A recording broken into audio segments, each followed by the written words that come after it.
A very good day to you and a warm welcome to a new video.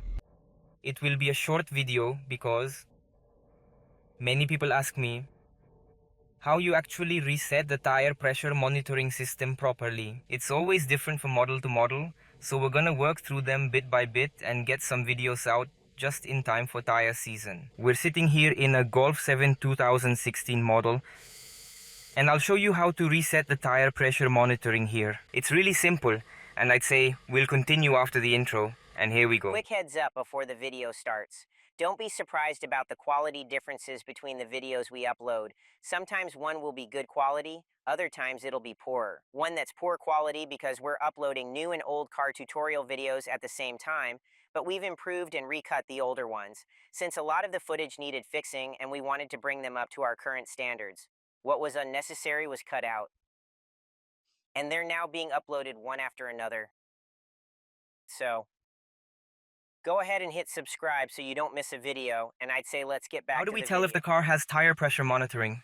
Well, when we turn the ignition on, we see the tire pressure monitoring symbol right here. Right now, no error message shows because we've just driven the car out of the workshop and haven't gone for a test drive yet. But how do we reset the whole thing? We go here to CAR, move on here. And there's the tire pressure monitoring system. Go to set here. All 4 of the tire pressures match the required values. The tire pressure has indeed now been saved. Of course, the air pressure has to be right, and that's all done now.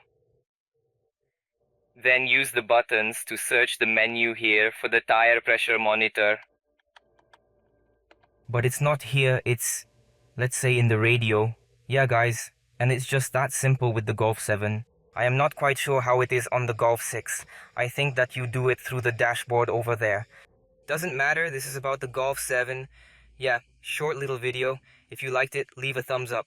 If you've got any more questions about tire pressure monitoring and which cars you'd like me to film and show you how to reset it, then just write it down in the comments below. Yeah, leave a thumbs up, subscribe to my channel, and see you next time. Bye.